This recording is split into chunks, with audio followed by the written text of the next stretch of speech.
Hi family welcome to అమ్మ చిట్కాలు. నేను మీ దీప్తిశ్రీ.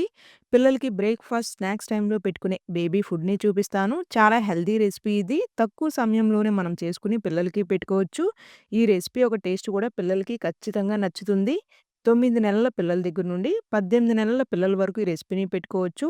ఈ రెసిపీ పిల్లల యొక్క స్కిన్‌ని, ఐ విజన్‌ని చాలా చురుకుగా ఉంచుతుంది. పిల్లల్ని ఎప్పుడూ ఆరోగ్యంగా ఉంచే రెసిపీస్ వీడియోస్ మీకు మరికొన్ని కావాలి అంటే ఈ వీడియోని లైక్ చేయండి. మొదటిసారి ఛానల్‌ని చూస్తేనే ఇంకా సబ్స్క్రైబ్ చేసుకోకపోయినా దయచేసి ఛానల్‌ని సబ్స్క్రైబ్ చేసుకోండి. ఈ healthy and tasty baby food కోసం గిన్నెలో 2 టేబుల్ స్పూన్స్ నెయ్యి వేసుకుని, నెయ్యి కాగవచ్చినాక 1/4 టేబుల్ స్పూన్ జీరా, 2 వెల్లుల్లి రెబ్బల్ని వేసుకోవాలి. తురుముకున్న క్యారెట్‌ని గూడా వేసుకోండి. క్యారెట్ పిల్లలకి వారానికి 2-3 సార్లయితే పెట్టండి. కళ్ళకి, స్కిన్‌కి, బేబీని హెల్తీగా గ్రో చేయటానికి కూడా క్యారెట్ పనిచేస్తుంది. చిన్న బౌల్ తురుముకున్న ఆలూను కూడా వేసుకొని, ఒక్క నిమిషం పాటు మగ్గనివ్వండి.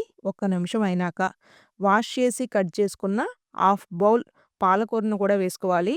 పిల్లలకి ఆకుకూరలు కంపల్సరీగా పెట్టాలి. అందులో ముఖ్యమైనది ఈ పాలకూర.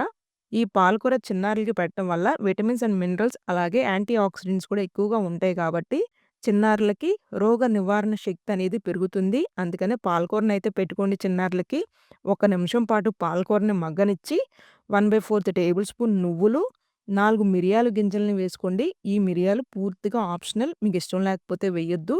సంవత్సరం పైబడిన పిల్లలకి అయితే చిటికెడు ఉప్పుని వేసి, పసుపును కూడా వేసి నిమిషం పాటు కుక్ చేసుకొని దీన్ని చల్లారనిచ్చి ప్యూరీలాగా గ్రైండ్ చేసుకోవటానికి కొద్దిగా నీళ్ళని పోసుకొని ఫైన్‌గా గ్రైండ్ చేసుకొని మీ చిన్నారులకైతే ఇవ్వండి. చాలా బావుంటుందిది. ఈ వీడియో మీ అందరికి ఉపయోగపడుతుంది అని అయితే ఆశిస్తున్నాను. వీడియో నచ్చినట్లయితే please do like, share and subscribe.